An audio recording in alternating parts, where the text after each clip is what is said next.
ఆంధ్రప్రదేశ్ రాష్ట్ర ప్రభుత్వం P4లో భాగంగా ఒక స్వచ్ఛాంధ్ర స్వర్ణాంధ్రని ఒక అంశంగా చేర్చడం నిజంగా అభినందించదగ్గ విషయం. ఈ సందర్భంగా రాష్ట్ర ముఖ్యమంత్రి గారు నారా చంద్రబాబు నాయుడు గారికి, నారా లోకేష్ బాబు గారికి ధన్యవాదాలు తెలియజేస్తూ, స్వచ్ఛాంధ్ర స్వర్ణాంధ్ర మీకోసం జనరల్గా మన ఇళ్ల దగ్గర పారిశుద్ధ్య కార్మికులకి, అలాగే మన ఒక ఇంటి ఓనర్కి జరిగే సన్నివేశం మీ అందరి ముందు.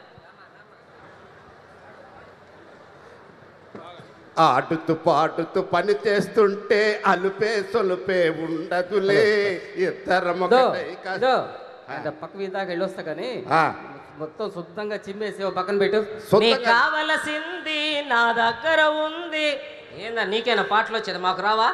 ఏమైపోయారా? ఇంత 3-4 రోజుల క్రితం నుంచి ఏడైపోయారా? 4 రోజుల నుంచి మన విజయవాడలో వచ్చేసి స్వర్ణాంధ్రప్రదేశ్ మీద ఒక చిన్న మీటింగ్ పెడుతుంటే వెళ్ళాం. అవునయ్యా, అక్కడ స్వర్ణాంధ్ర మీద పెడితే ఇక్కడ ఎవరు చెమ్ముతారు రోడ్లలో? మేము మీరా? ఓ వస్తుండదంట మా వాళ్ళ ఏడొస్తుండారు. ఇప్పుడు చూడు, ఈ ప్రాంగణంలో ఆ చెత్త అంతా ఉంది, ఆ డబ్బాలు ఉన్నాయి, తీసేయమని చెప్పి వాళ్ళే చెప్తుంటే చేస్తున్నారులేబ్బా.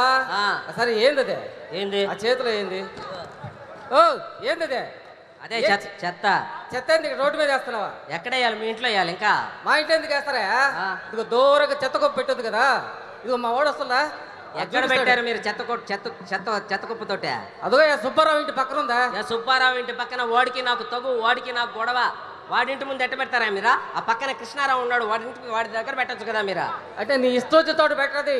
ఎక్కడైతే కొంచెం ఖాళీ ప్లేస్ ఉంటుందో, ఎక్కడైతే కొంచెం నీట్ గా ఉంటుందో చూసి పెడతారు. అక్కడ నేను చెత్త అక్కడ ఊరే సరే అక్కడ ఇవ్వు.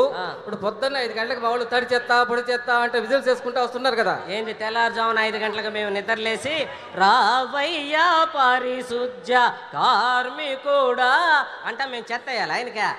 తెల్లారుతులు సాంస్కృతిక కార్యక్రమాలు ఉంటాయి మాకు. నువ్వు కానీ ఏందో ఆ సాంస్కృతిక కార్యక్రమం చెత్త ఇయ్యొద్దు అంటావు, ఏదేదో చెప్తావు. ఓయ్ ఓయ్ చూసే ఆ కాలంలో చూసే పైప్ ఏం పెట్టాడు ఒకసారి అడగవయ్యా. ఏంది అదే? ఏంది పైపు? ఏం పైప్? పైప్ ఏంది? పైపా? ఏం పైప్ అయితే? ఏం పైపా? లెట్రిన్ పైపు కాలువలోకి పెట్టుకున్నా రోడ్లోకి. రోడ్లో పక్క కాలువలోకి ఇంటి ముందు నుంచి పైపు తీసుకొచ్చి ఏం చేయాలా? ఆ పైపు తీసుకొచ్చి కాలువలు పెడితే ఆడ మురికి ఎక్కువైపోయి దోమలు అపరిశుభ్రత ఏర్పడుతుంది. మరి అక్కడి నుంచి తెలియదని ఏం చేయాలని మేము సెప్టిక్ ట్యాంక్ కట్టుకోవాలియా? డబ్బులు ఎవరు ఇస్తారు? మీ చిన్న ఆయన ఇస్తాడా? నువ్వే కట్టుకోవాలియా? అయినా మాకు అంత అవసరం లేదు. పక్కింటి ఆయన బాత్రూమ్ కట్టాడు, ఆ బాత్రూమ్ వాడుకుంటున్నాడు. గుర్తుందా నీక? మనిషి నువ్వు ఇంకేమైనా గుడ్డ? పక్కింట్లో బాత్రూమ్ చూడనా పోతాడయా? ఏంది 24 hours దాంట్లోనే కాపురం చేస్తాడు వాడా? అందుకని మేము కూడా వాడుకుంటున్నాం. బాగా ఉందియా? ఏందయ్యా ఆ కొబ్బరి చెప్పులేంది, ఆ టైర్లేంది అయినా అటు పడేసేమైంది? ఇప్పుడు కొబ్బరి నీళ్లు తాగాము, ఆ ఎండ పెట్టుకొని పొయ్యిలో పెట్టుకుంటాం. మీకేం ఇబ్బంది అని? ఇప్పుడు వర్షాకాలం అయ్యా, వర్షాలు వచ్చినాయంటే మొత్తం నీళ్లు చేరిపోతాయి. దాంట్లో మొత్తం దోమలు చేరిపోతాయి తెలుసా? ఏమవుతాయి దోమలు చేరితే? ఏమవుతాయి? Dengue, malaria, filaria, chikungunya, mutton గున్యా లాంటివి వస్తాయి. ఏంది మటన్ గున్యా కూడా వస్తుంది సార్? అంటే ఏదో ఫ్లోలో అనేసావులే. చికెన్ గున్యా విన్నాం కానీ మటన్ గున్యా ఏడన్నా మనం ఏదో ఒకటి నోటుకు వచ్చి చెప్పారు నొక్కుతున్నావా నువ్వు? అవన్నీ తీసేసే ముందు. అంతేనంట? అంతే. ఆ చెత్త కూడా తీసేయమంట. ఇంకొకసారి కానీ చెత్త వేసావనుకో మొత్తం తీసుకొచ్చి మీ ఇంట్లో వేస్తా.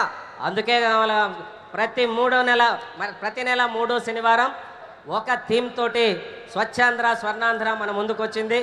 మొట్టమొదటగా ఈ ప్లాస్టిక్ వ్యర్థాలన్నీ ఏరేటువంటి ఒకరోజు ఆ కార్యక్రమం, అలాగే ఎండాకాలంలో హీట్ ద బీట్ అనే ఒక కార్యక్రమం పెట్టి ఎండల్లో మనం తీసుకోవాల్సిన జాగ్రత్తల గురించి ప్రభుత్వం చర్యలు తీసుకోవాలని, మల విసర్జన రహిత మన ప్రాంతాలు కానీ పట్టణాలు నగరాలు కూడా సంకల్పం మన ప్రభుత్వం ఒక్కొక్క థీమ్తో ఈరోజు స్వచ్ఛాంధ్ర స్వర్ణాంధ్ర మన ముందుకు వచ్చింది. కాబట్టి మన అందరం స్వచ్ఛాంధ్ర స్వర్ణాంధ్రలో భాగస్వాములు అవుదాం. నారా చంద్రబాబు నాయుడు గారికి సహకారం అందిద్దాం. మన ఆంధ్రాని స్వర్ణాంధ్రను చేద్దాం. థ్యాంక్ యూ హరిబాబు గారు. మనకి కళలో ఆనందంతో పాటు మెసేజ్ ఇవ్వాల్సిన బాధ్యత కూడా ఉంది. మంచి మెసేజ్ ఇచ్చారు. మన పరిసరాలు శుభ్రంగా ఉంటేనే మన ఆరోగ్యాలు బాగుంటాయి, తద్వారా మన కుటుంబాలు బాగుంటాయి. ఖచ్చితంగా ఇది మన అధినేత ఆలోచన. అందుకే మనం అందరం కూడా ఈ సందర్భంగా ఆ అంశాన్ని గుర్తుపెట్టుకొని ముందుకు తీసుకోవాల్సిందిగా కోరుకుంటున్నాం.